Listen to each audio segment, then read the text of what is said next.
Thanks, James. You're all probably slided out today, I would have thought. So I'm probably number 8, the 8th presentation you're going to get today. So I'm just going to briefly run through what we do, and then I'm going to fire some questions to Peter to give you an idea of what's actually happening out in the landscape of memory, because it's changing dynamically every week. And it's now becoming a race to sort of battle through these bottlenecks that's going to be able to handle AI as it comes forward. We haven't seen the tip of the iceberg on AI yet. So Fortius is a ReRAM technology out of Silicon Valley. We've been working on it since 2007. We listed in 2015. So we've spent probably 60 or 70 million dollars on it. And we're now coming to the really important end of the journey in terms of the technology development.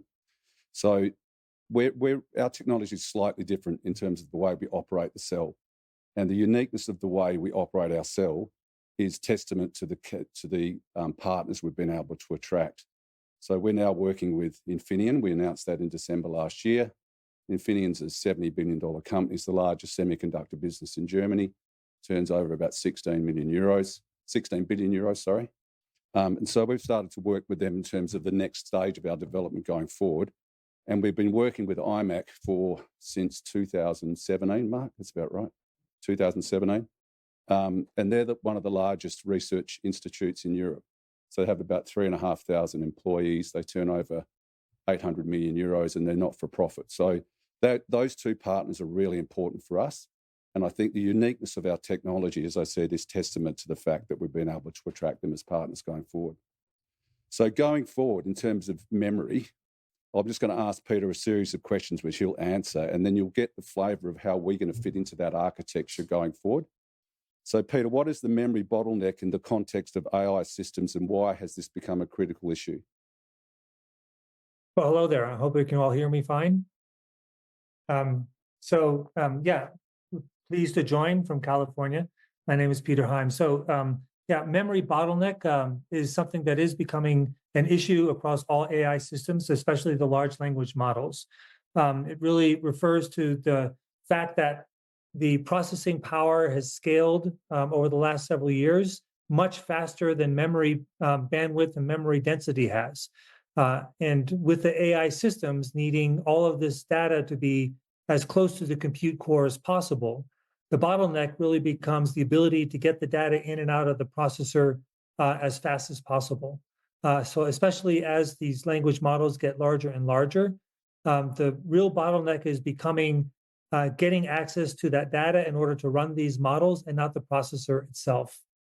We've heard people say that, even with these advanced NVIDIA processors, up to 30% of that processing power goes idle, just waiting for the data to get into the processing core so it can actually run its models. So how do the memory requirements of AI workloads differ from traditional computing workloads? Yeah, well, this is referring to what I was just talking about in terms of the data actually being needing to be near the processor core as much as possible. In traditional computing architectures, most of the data is random access, and so it can be stored far away in flash or longer-term storage medium. And then imported into the processor core only when it's needed. They run the process, they run the calculations, and then they store the results back into memory. But AI systems really turn that whole model on its head, and to the point where all of the bulk of the data needs to be as close to the compute core as possible. And so that is the big challenge right now, both in terms of cost and bandwidth and access to the memory. So how are companies currently addressing the memory bottleneck? Yeah, so right now, what do they have to use? They only have DRAM and high bandwidth memory, which is a form of DRAM that's stacked on top of each other. So what they have to do is they have to over provision all of this really expensive fast memory as much as possible, as close to the compute cores as possible, in order to make these things have the response times that they need. So that not only drives up cost, but it also drives up energy. I think one estimate is that 30% of the power in a AI server environment just goes to the DRAM and high bandwidth memory that's needed to keep that data accessed as fast as possible, just because of the constant refresh that it's needed with that kind of a memory. So with our technology, we're sort of trying to sit between DRAM and flash, sort of closer to DRAM and further away from flash. So we've been able to show in 2023 that we've got significant levels of endurance, which means that the cells can turn on and off without failure. We've showed that into the billions of times. We've been able to show that we're as fast as a write speed as DRAM or faster, which is really, really important. And we've been able to sort of talk about, the new term being talked about now in terms of retention, like how long the information's retained, is now managed retention. So we don't need to be holding the information for hours, weeks, years. It can just be seconds. So Peter, you want to sort of talk about the difference between managed retention differing from technologies like DRAM and flash? Well, managed retention is a new paradigm that's being talked about, specifically for these AI systems, because these systems don't need to have flash-like memory. You don't need to keep this data for years. An hour or two, or maybe a day may be enough in order to run these models.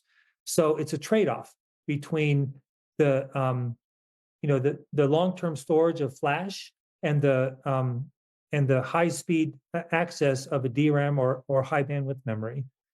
So managed retention is seen as a way to try to get around this memory bottleneck to enable something that can deliver the speed that's required for these AI systems, but you don't need to have the energy requirements because these types of memories can reliably hold the data for hours or days. So how might the introduction of managed retention change the economics and scalability of AI data centers?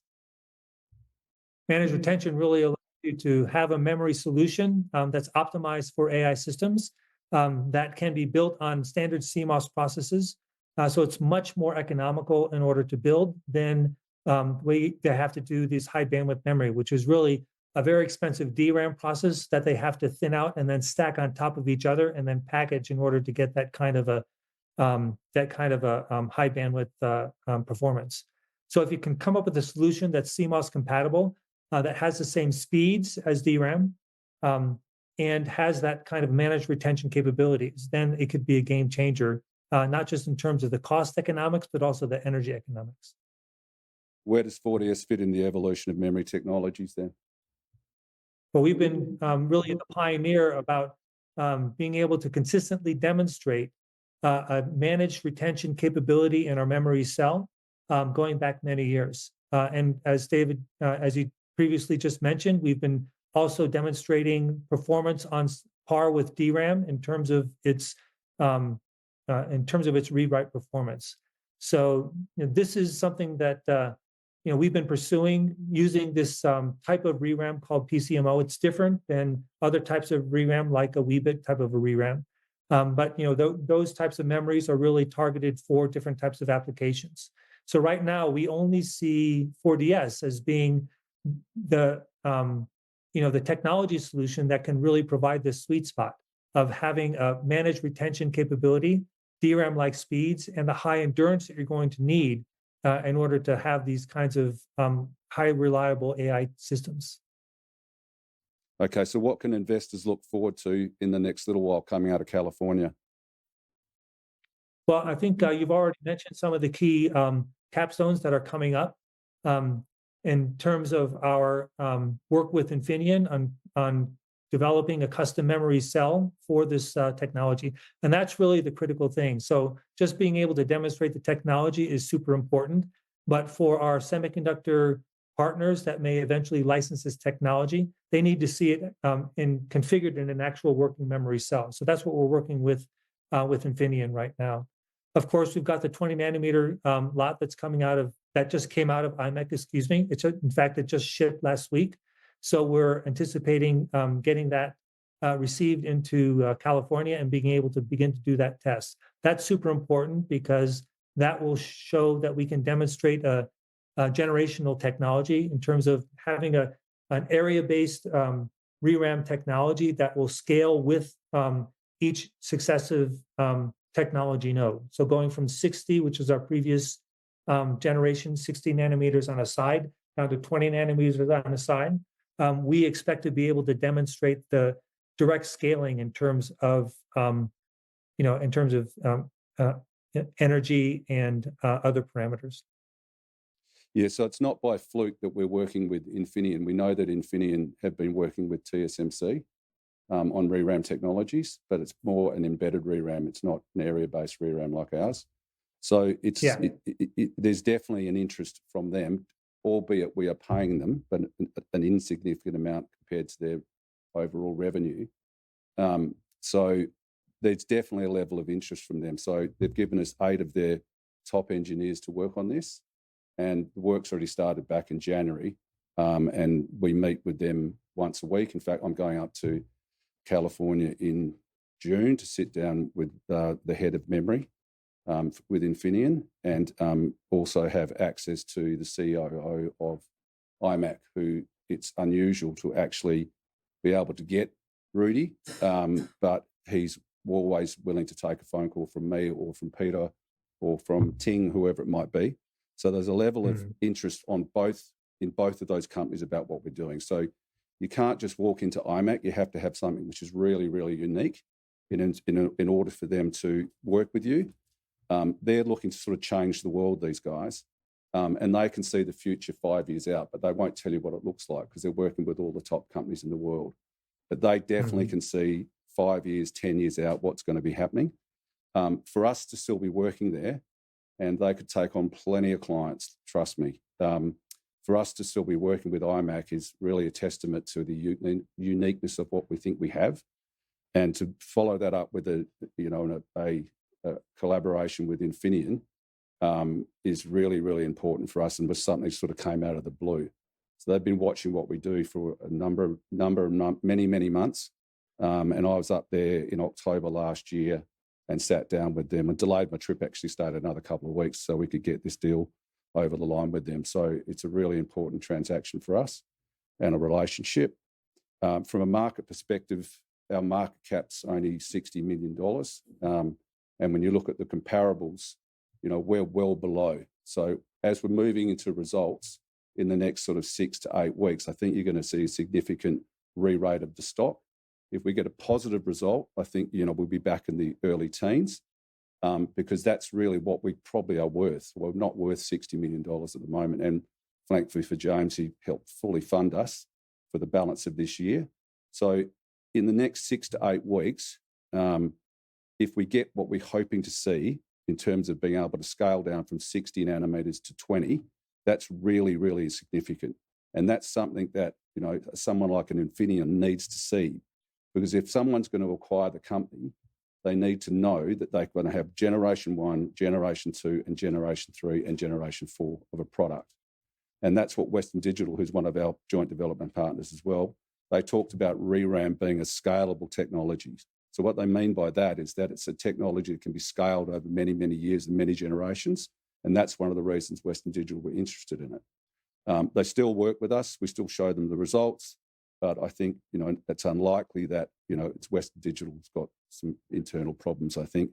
It's more likely an Infineon or someone like that. So I get the impression that Infineon are sort of looking under the bonnet to see what we've got, and they're directing the traffic. But we're telling them what to do, but they've got the skill set that we would never be able to find ourselves, and it would be too expensive for us to find it. So this is a really easy way for us to have a big organisation look at what we're doing. And as I said, I think over the next sort of 6 to 8 weeks, you'll see a significant re-rate in the valuation of the company. Right. Thanks.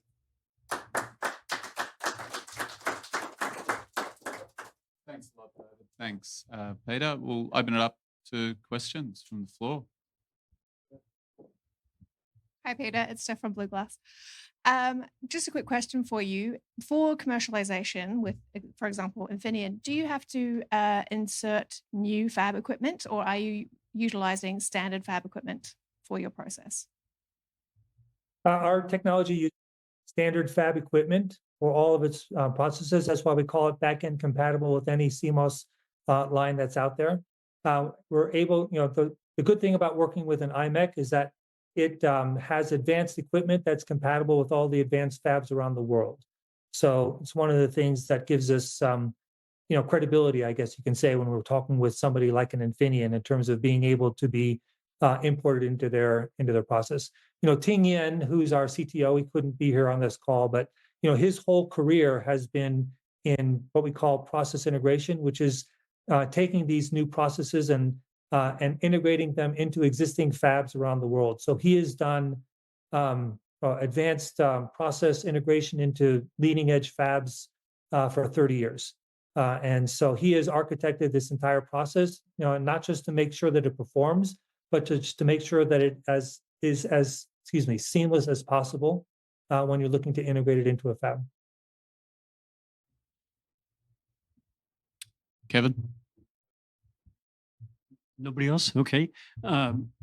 David, Peter, thanks for your talk there. One question, maybe two parts. If you don't mind sharing, what's your burn rate, and where do you really believe you're going to be from a cash positive perspective? Can you give us a view on that? And if that's an inappropriate question, just table it and say, can't talk about it. That's all right. So we've reported we've got $9.1 million to the end of March. So it's a little bit difficult to sort of give an estimate of burn rate because we're still in negotiations with IMAC about what the next steps are going forward. Certainly, we don't have to pay them any more money from the Platform 6 lot, which is a 20 nanometer cell that's coming out, but they will be working closely with Infineon, and that will have a charge associated with it. So we're not aware of what that is at the moment. It's being negotiated, so it's a little bit hard to sort of estimate what our burn rate's going to be. But I think we're going to have enough to get well into 2026, and we'll be able to report hopefully quarterly how we're working with Infineon and what progress we've been able to make. But those three companies, us, Infineon, and IMAC, are all working very, very closely together to try and get this to be a success. Success will look, in the middle of next year if we're able to get through the Infineon process and produce what they're thinking they're going to produce for us. So between now and next year, this is really big, important steps for the company going forward. And I think this is where you're going to see a reflection in the value of the company going forward. Yeah. So at 60 million, I think we have been 320 million before with no data. Now we've got excellent data and we're still capped at 60. So at some point, there's going to be a change. Mark?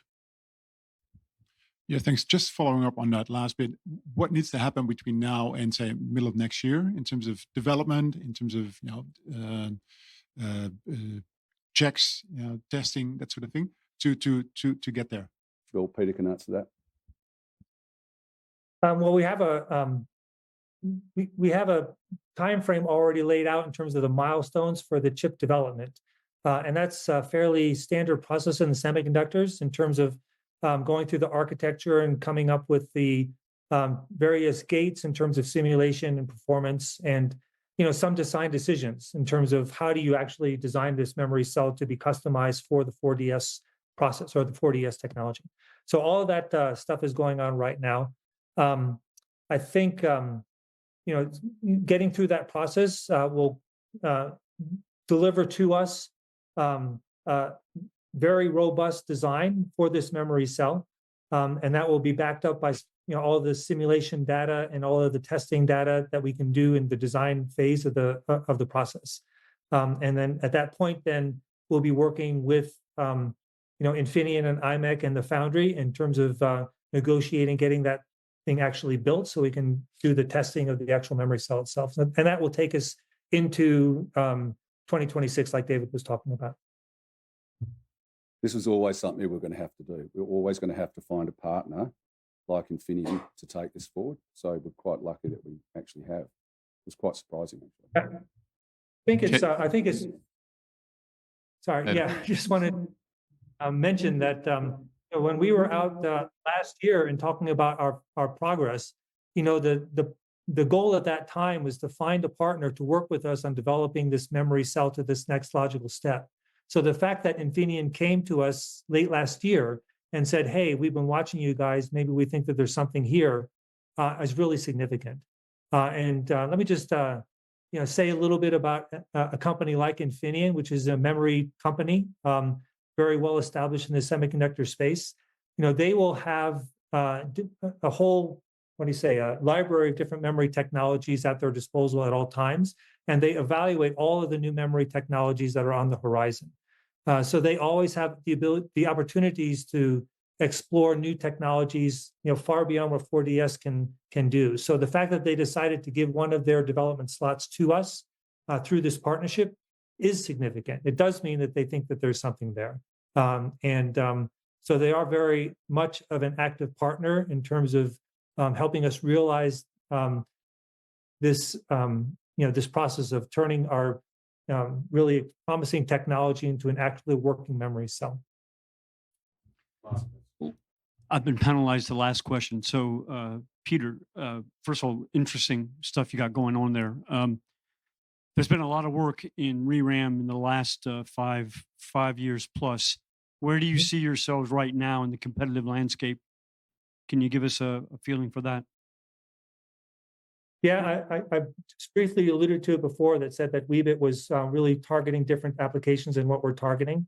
And there's a whole field of emerging memories, but just focusing on ReRAM for now. So there's really two different technology camps within ReRAM. The main one that most people use is called filamentary, and Weebit falls into this area where you're actually forming filaments, conductive filaments through an oxide in order to program it on or off. And that is the basis for how those memories work. They become like flash memory replacements and for flash memory type applications, which are longer term storage that can be that can basically replace flash as flash runs out of steam as it gets to smaller and smaller technology nodes. That's really the impetus behind those traditional ReRAMs. Ours is area based, which means that we're programming based on the entire area of the cell. So when we go from 60 nanometers down to 20 nanometers, the amount of that area shrinks by 1/9 or 9x. And so this is what we're talking about in terms of showing the scalability and the generational capabilities of this technology to go to smaller and smaller nodes. So that difference in terms of how the technology works is kind of fundamental between us and the other ReRAM companies. It's also kind of the basis for why our performance is so good in terms of how can we get these DRAM performances in terms of write performance, especially for for this memory cell. Yeah, it really gives us a lot of promise for going forward. Thanks, Peter. We might wind it up there, David. 1 minute to go. Final comments, David? It's fine. So I think we're probably the most advanced area-based ReRAM technology in the world, as far as we're aware. Very good. Yeah. I think we're the only area-based ReRAM. I was going to say, I didn't want to overstate it, Peter, but anyway, you say. And hence the most advanced. Yes. Well done. Yeah, that's right. Thank you, David. Thank you, Peter. Thank you, guys.